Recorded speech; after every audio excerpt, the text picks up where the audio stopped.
Hello, good morning, नमस्कार। कैसे हैं आप लोग? उम्मीद करते हैं आप लोग बहुत अच्छे होंगे और अपनी पढ़ाई को कर रहे होंगे। आज हम लोग पढ़ेंगे, हम लोगों ने हेलो एल्केन तथा हेलो एरीन में हम लोगों ने उसके आगे इसके पहले कुछ अपक्रियाएं की थी। अब देखिए आज हम लोग पढ़ेंगे विलोपन अपक्रिया। इसके पहले हम लोगों ने जो भी अपक्रिया हमने आपको बताई थी, वो जैसे नाभिक स्नेह प्रक्रिया, स्थापन अपक्रिया में मैंने बताया था SN1 अपक्रिया, SN2 अपक्रिया, तो जो भी अपक्रिया आपको बताई गई थी वो सभी अपक्रिया आपकी महत्वपूर्ण है।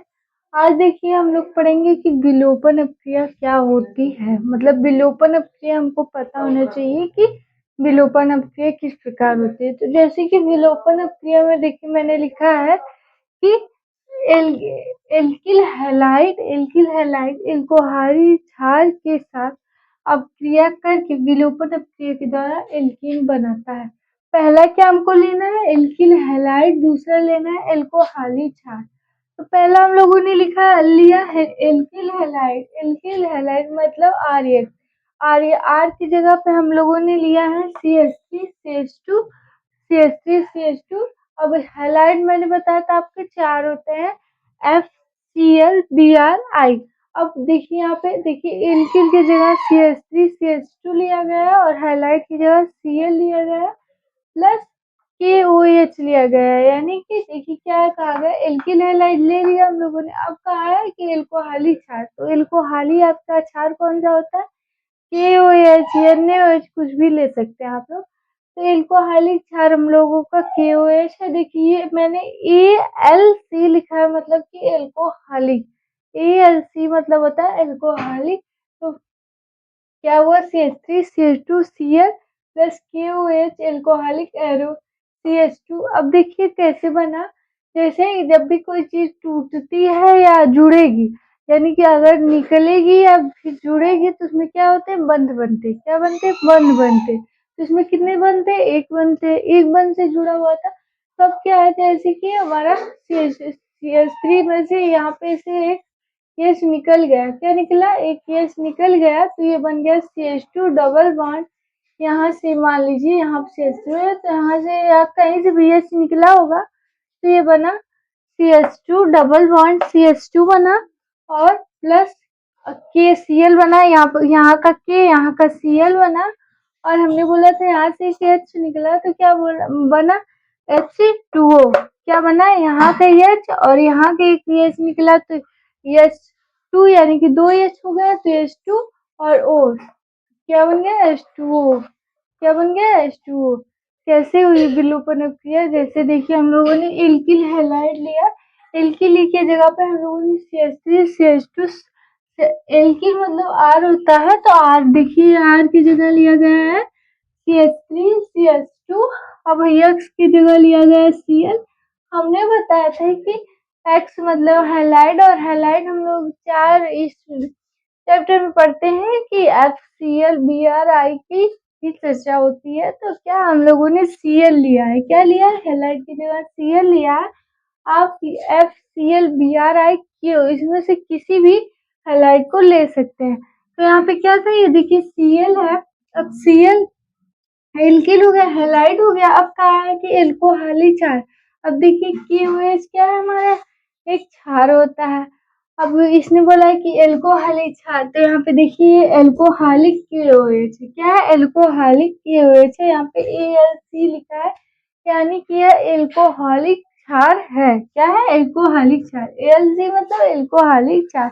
अब कैसे बना? मैंने बोला कि अगर कोई भी चीज इधर से कोई भी चीज टूटे, यानी कि कोई भी चीज निकले या कोई भी चीज जुड़े तो क्या होते हैं? बंध बनते हैं। बंध मतलब बढ़ने लगते। तो यहाँ पे एक बंध था, यहाँ पे CH3CH2 Cl में एक बंध था तो ये कितना हुआ? CH2 डबल बॉन्ड CH2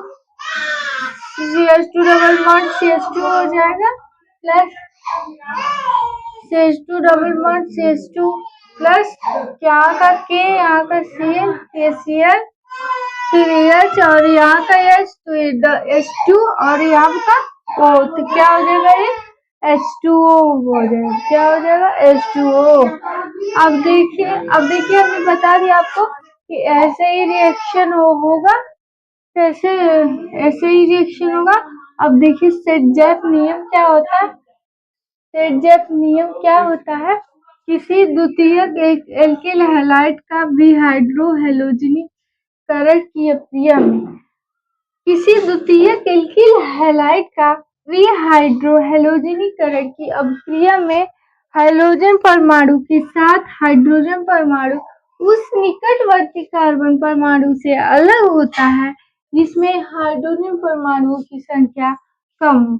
जिसमें हाइड्रोजन परमाणुओं की संख्या कम होती है वहीं से क्या होता है, हाइड्रोजन परमाणु या हाइड्रोजन परमाणु अलग होते हैं। अब देखिए जैसे हमने लिखा है CH3 CH2 CH CH3, क्या है CH3 CH3 CH2 CH CH3 plus क्या लिया गया है, प्लस KOH लिया गया है। क्या लिया गया है, KOH।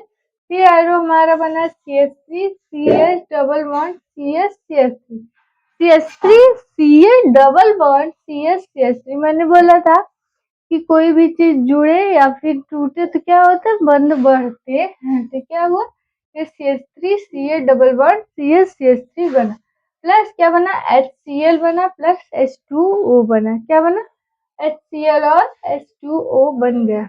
तो क्या कैसे बना था ये अभिक्रिया, कैसे हुई थी, ऊपर भी मैंने समझाया, अभी भी हमने आपको बताया कि कैसे कोई चीज टूटती है तब बंध बनता है, कैसे कोई चीज जुड़ेगी तब बंध बनता है।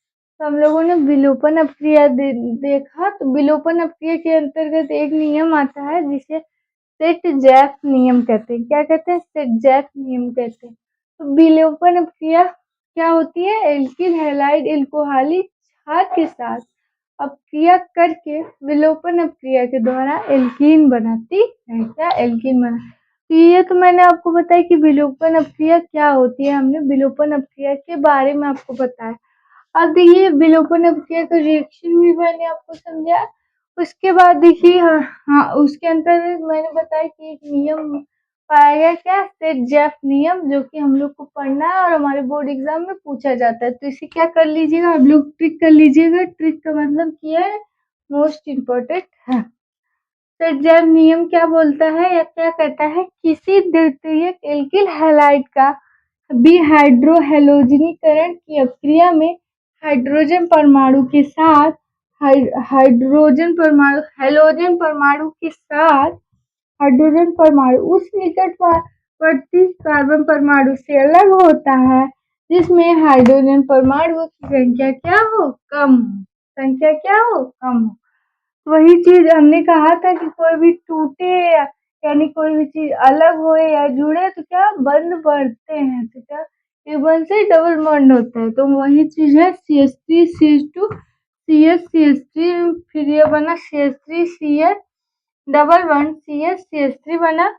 अब देखिए एक ये एक एच यहाँ से अलग हुआ तो ये क्या बन गया, HCl बना। फिर एक एच यहाँ से अलग हुआ, यहाँ का CH3 तो ये बन गया H2O। क्या बन गया, H2O। क्या बन गया, H2O। तो ये क्या बन गया, जल बन गया आपका। क्या बन गया, जल बन गया। ये रिएक्शन आपकी पूरी हुई। ये कौन सी रिएक्शन है, सेट-जैक नियम की रिएक्शन है।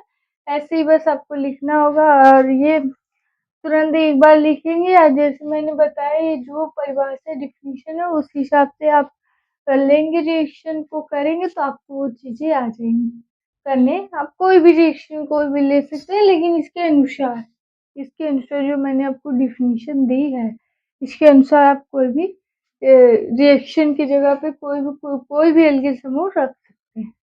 तो हम लोगों ने सेट-जैक नियम पढ़ा। अब हम लोग इसके आगे की चीजों को देखते हैं कि इसके आगे कौन कौन से नियम आपको मिलने वाले हैं। अब देखिए मैंने आपको बताया था कि विलोपन अभिक्रिया के अंतर्गत एक ही नियम आ रहा है, वो भी कौन सा, सेट-जैक नियम। कौन सा, सेट-जैक नियम। जिसमें मैंने आपको सेट-जैक नियम बता दिया, उसमें मैंने आपको रिएक्शन भी करवाया।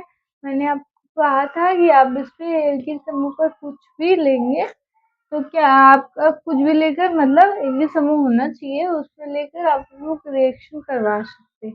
वो कौन सा था, सेट-जैक नियम था। मैंने आपको सेट-जैक नियम पढ़ाया बताया आपको। अब देखिए तीसरी हमारी अपक्रिया कौन सी थी? धातुओं के साथ अपक्रिया। कौन सी? धातुओं की साथ अपक्रिया। इसके पहले की क्लासेस जो भी लोग नहीं देखे होंगे वो हमारे चैनल पर जाकर देख सकते हैं। हमारे चैनल का नाम है साक्षी साइंस लैब, जिस पर आप लोग जाकर देख सकते हैं। जो भी चीजें जिसने भी नहीं देखी होगी या जो भी आपके डाउट्स होंगे वो आप लोग कमेंट करके बता सकते हैं। हम आपके सभी डाउट को क्लियर कर देंगे। अब आइए देखते हैं क्या है धातुओं के साथ क्रिया में। जैसे कि Mg धातु के साथ अपक्रिया। पहला हो जाता है Mg धातु के साथ अपक्रिया, यानी मैग्नीशियम धातु के साथ अपक्रिया। मैग्नीशियम धातु के साथ अपक्रिया कराने पे क्या होगा? एल्किल हैलाइड को मैग्नीशियम धातु के साथ अपक्रिया कराने पर ग्रिग्नार्ड अभिकर्मक प्राप्त होता है। या आप लोग कह सकते हैं एल्किल हैलाइड को मैग्नीशियम धातु के साथ गर्म करने पर ग्रिग्नार्ड अभिकर्मक प्राप्त होता है। क्या? ग्रिग्नार्ड अभिकर्मक प्राप्त होता है। ये कौन सा है? आपका ग्रिग्नार्ड अभिकर्मक है। इसको हम लिख देते हैं, ये है आपका ग्रिग्नार्ड अभिकर्मक। ग्रिग्नार्ड अभिकर्मक कौन सा है? ग्रिग्नार्ड अभिकर्मक। कैसे हुआ? देखिए, धातुओं के साथ अपक्रिया कराने के लिए बोलेगा तो उसमें आप क्या करना होगा? आपको करना होगा मैग्नीशियम धातु के साथ अपक्रिया। मैग्नीशियम धातु के साथ अपक्रिया, मैग्नीशियम धातु को के साथ आप लोग अपक्रिया कराएंगे तो वो होगा जैसे एल्किल हैलाइड को मैग्नीशियम धातु के साथ गर्म करने पर ग्रिग्नार्ड अभिकर्मक प्राप्त होता है। ग्रिग्नार्ड अभिकर्मक किसे कहते हैं? RMgX को ग्रिग्नार्ड अभिकर्मक कहते हैं। RMgX को ग्रिग्नार्ड अभिकर्मक कहते हैं। अब देखिए, ग्रिग्नार्ड अभिकर्मक हमने बता दिया। दूसरा ये देखिए कैसे हुआ? एल्किल हैलाइड लिया गया, अभी जो हमने परिभाषा में बताया वही चीज है। एल्किल हैलाइड लिया, फिर मैग्नीशियम धातु ली, फिर उससे क्या बना? ग्रिग्नार्ड अभिकर्मक, यानी कि RMgX बना। क्या बना? RMgX बना, जिसे हम लोग कहते हैं ग्रिग्नार्ड अभिकर्मक कहते हैं। दूसरी अपक्रिया थी हमारी ऊर्जा अपक्रिया। अब ऊर्जा अपक्रिया में हम लोगों ने एल्किल हैलाइड लिया, तो उसके ईथर की उपस्थिति में आप लोग लिख सकते हैं शुष्क। ये देखिए शुष्क ईथर है, शुष्क ईथर है। इसकी डिफिनेशन को आप लोग नोट कर सकते हैं। शुष्क ईथर की उपस्थिति में एल्किल हैलाइड को सोडियम धातु के साथ गर्म करने पर, या तो आप लोग कह सकते हैं कि शुष्क ईथर की उपस्थिति में एल्किल हैलाइड को सोडियम धातु के 2 परमाणु के साथ गर्म करने पर एल्केन प्राप्त होता है। एल्केन के निर्माण की यह क्रिया ऊर्ज अपक्रिया कहलाती है। ऊर्ज अपक्रिया यानी कि ऊर्जा अपक्रिया में आपके जो है बोर्ड एग्जाम में पूछे जाते हैं तो कौन सा आपका इम्पोर्टेंट है, कौन सा महत्वपूर्ण है ऊर्जा अपक्रिया। तो ऊर्जा अपक्रिया में क्या करना है? बस रिएक्शन या तो याद कर लीजिए, या तो परिभाषा याद होती है तो परिभाषा याद कर लीजिए। किसी भी चीज से आप लोग रिएक्शन बना सकते हैं, रिएक्शन से आप लोग परिभाषा भी बना सकते हैं, जैसे कि हमने आपको अभी बताया। जैसे एल्किल हैलाइड शुष्क ईथर की। अब देखिए ऊर्जा अपक्रिया की आप लोग डिफिनेशन सुनिए और अपनी कॉपी में नोट डाउन कीजिए। शुष्क ईथर की उपस्थिति में एल्किल हैलाइड को सोडियम धातु के 2 परमाणु के साथ गर्म करने पर एल्केन प्राप्त होता है। एल्केन के निर्माण की यह क्रिया ऊर्जा अपक्रिया कहलाती है। एल्केन के निर्माण की यह क्रिया ऊर्जा अपक्रिया कहलाती है। अब ऊर्जा अपक्रिया का ये देखिए रिएक्शन है RX यानी alkyl halide plus 2Na plus XR। क्या? RX प्लस 2Na हमने कहा सोडियम के 2 परमाणु प्लस XR और सुसीतर की उपस्थिति में गर्म किया जाएगा तो RR प्लस 2NaX बन रहा है। तो आप लोग ऐसे कह सकते हैं, इसको यहाँ से ऐसे निकाल देंगे तो क्या बन जाएगा? RR। RR यानी कि एल्केन आपका बन जाएगा। एल्केन आपका बन जाएगा। क्या बन जाएगा? एल्केन बन जाएगा। यहाँ से देखिए 2Na और एक X यहाँ, एक X यहाँ, 2Na को और 2X को अलग कर दिए तो यहाँ पे 2NaX बन गया और क्या बचा, आर आर बचा यानी कि एल्केन बचा। और देखिए एक बात और कहना चाहते हैं आपसे कि अगर आप लोग वीडियो को देखते हैं, अगर आपको वीडियो पसंद आती है तो वीडियो को लाइक शेयर सब्सक्राइब जरूर कीजिएगा। अब देखिए हम लोग देखते हैं कि तीसरी अप्रिया कौन सी है, फ्रैंकलैंड अप्रिया। क्या है, फ्रैंकलैंड अप्रिया। तीसरी अप्रिया उसी प्रकार है, बस क्या है, शुष्क ईथर की उपस्थिति में आरएक्स यानी एल्किल हैलाइड को जर्डियन धातु के साथ यानी जिंक, आरएक्स यानी एल्किल हैलाइड को जिंक धातु के साथ गर्म करने पर एल्केन प्राप्त होता है। एल्केन के निर्माण की अप्रिया फ्रैंकलैंड अप्रिया कहलाती है। क्या है, फ्रैंकलैंड अप्रिया कहलाती है। कैसे हुआ फ्रैंकलैंड अप्रिया, हमने बताया कि शुष्क ईथर की उपस्थिति में एल्किल हैलाइड को जर्डियन धातु, शुष्क जर्डियन धातु या जिंक धातु कुछ भी लिखिएगा, शुष्क ईथर की उपस्थिति में एल्किल हैलाइड को जिंक धातु के साथ गर्म करने पर एल्केन प्राप्त होता है। एल्केन के निर्माण की यह अप्रिया फ्रैंकलैंड अप्रिया कहलाती है। अब ये कैसे बना है, यहाँ का देखिए, एक जेडीएन यहाँ का और एक एक्स यहाँ का, एक एक्स यहाँ का, तो ये बन गया जेडीएन एक्स टू। क्या बन गया, जेडीएन एक्स टू। और आर आर क्या बन गया, आर आर यानी कि एल्केन बन गया। यहाँ पे देखिए आर आर बना यानी कि ये भी क्या है, ये भी एल्केन है। क्या है, एल्केन है। और जेडीएन एक्स टू हमारा टूटकर अलग हो जाता है। क्या, जेडीएन एक्स टू हमारा टूटकर इधर अलग हो जाता है, तो क्या बना, जेडीएन एक्स टू बना। क्या अप्रिया थी, आर एक्स प्लस जेडीएन प्लस एक्स आर, उसके ईथर की उपस्थिति में गर्म किया गया तो जेडीएन एक्स टू अलग हो गया। और क्या बचा हमारा, एल्कीन बचा यानी आर आर बचा। ये अप्रिया हम लोग की क्या कह रहे थे, फ्रैंकलैंड अप्रिया कहलाती। कौन सी अप्रिया कहलाती है, फ्रैंकलैंड अप्रिया कहलाती है। तो अब देखिए हम लोगों ने धातुओं के साथ भी अप्रिया पढ़ ली। हमने बताया आपको एमजी धातु के साथ अप्रिया, ऊर्जा अप्रिया, तीसरी अप्रिया हमने बताई फ्रैंकलैंड अप्रिया। इन तीनों अप्रिया में आपकी महत्वपूर्ण बन जाती है, एक ऊर्जा अप्रिया, दूसरा फ्रैंकलैंड अप्रिया बन जाती है इम्पोर्टेंट। और कभी-कभी ये पूछ लेता है ग्रीनलैंड अपकर्मक के बारे में, तो आप लोग दोनों क्या को ट्रिक कर लिए या तीनों पढ़ लीजिएगा, कोई दिक्कत नहीं है, क्योंकि हमें बोर्ड एग्जाम में पूरे नंबर स्कोर करने हैं तो हमें तो पढ़ना ही होगा।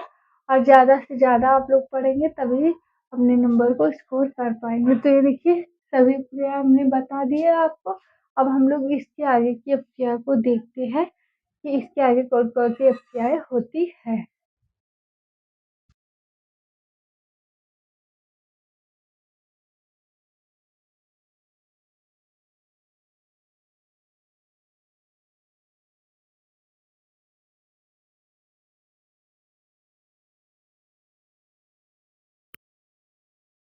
आवाज हमने माइक के चालू नहीं किया था तो आवाज नहीं आ रही होगी, अब आवाज आपको क्लियर आ रही होगी। देखिए हम कह रहे थे कि इसके पहले हम लोगों ने धातुओं के साथ अपक्रिया पढ़ा।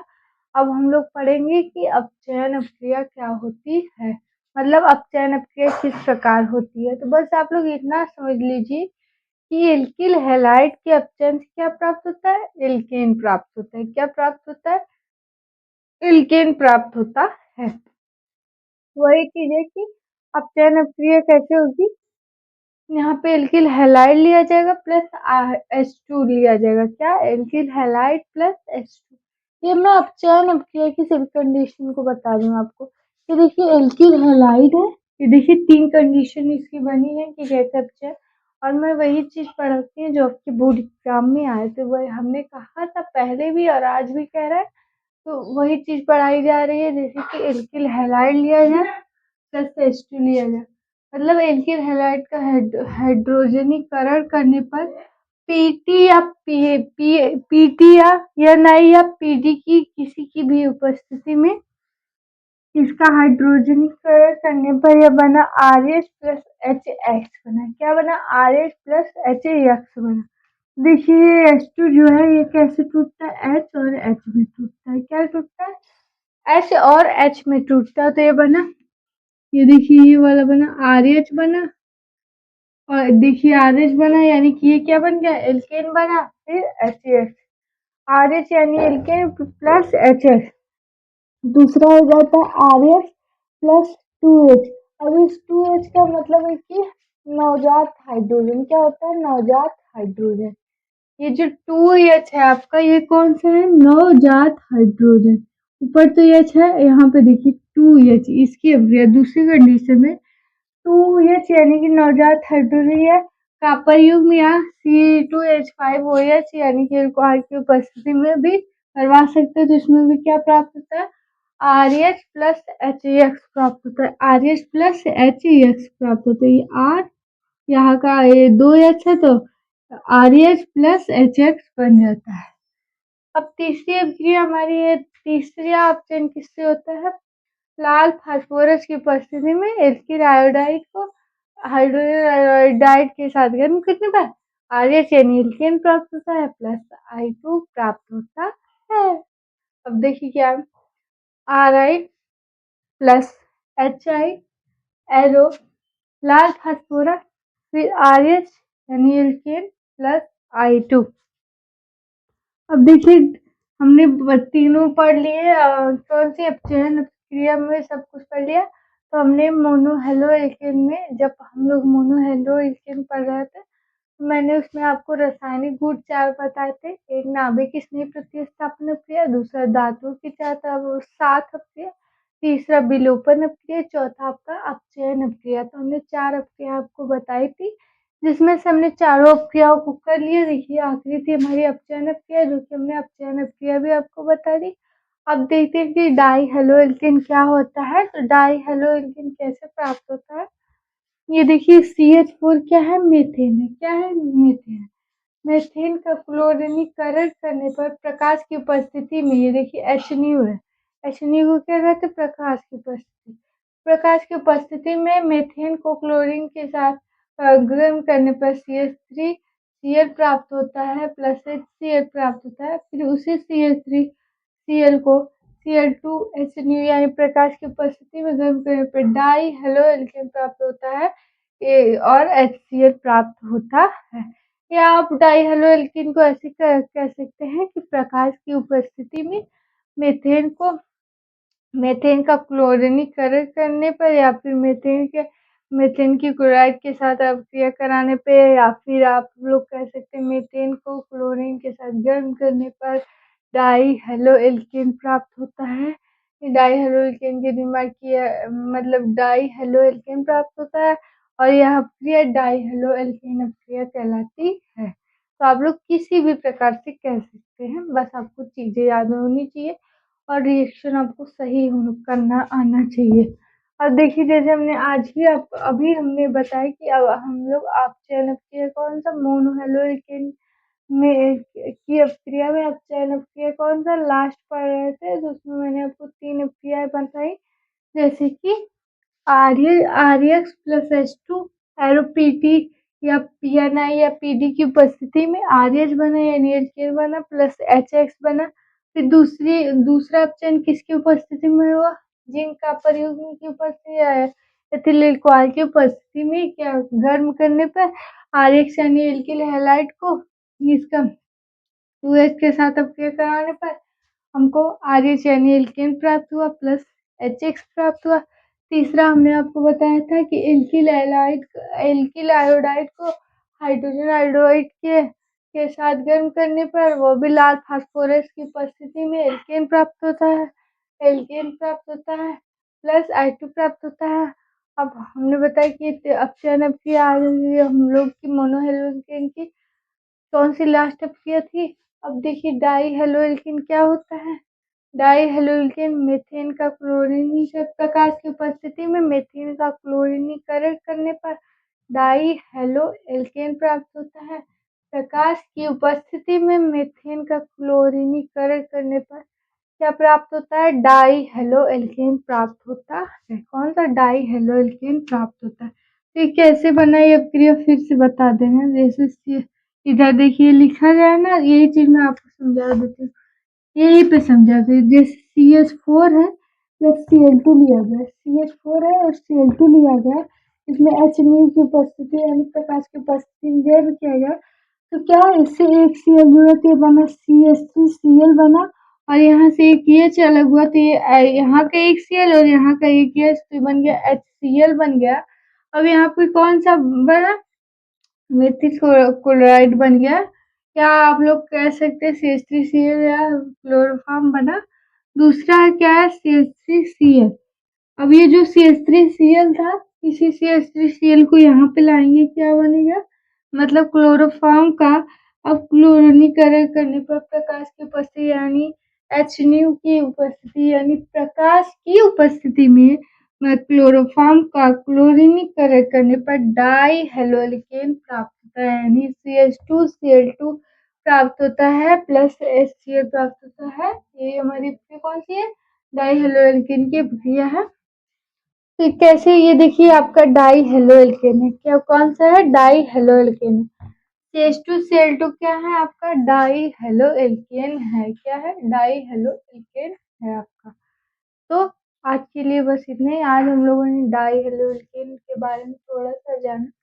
डाई हेलो एल्केन क्या है, और डाई एल्केन के बारे में ज्यादा पढ़ना भी नहीं होता है, जो चीज आपकी महत्वपूर्ण रहेगी वो चीज आपको बताई जाएगी। तो हमने कहा कि आज हम लोगों ने कौन सा, मोनोहेलोएल्केन की अभिक्रिया को पूर्ण रूप से पढ़ लिया। अब हम लोगों ने डाई हेलोएल्केन देखा। डाई हेलोएल्केन के बारे में भी हमने आपको बहुत सारी चीजें बताई, मतलब डाई हेलोएल्केन में हमने बताया कि कैसे यह कौन सा मतलब डाई हेलोएल्केन प्राप्त होता है, या कैसे यह क्रिया होती है, या किसके उपस्थिति में होती है, तो वो सभी चीजें आपको बताई गई। आज के लिए बस इतना है। अगर आपको वीडियो पसंद आती है तो वीडियो को प्लीज़ लाइक, शेयर, सब्सक्राइब ज़रूर कीजिएगा। अब हम लोग मिलेंगे नेक्स्ट वीडियो में। तब तक के लिए धन्यवाद।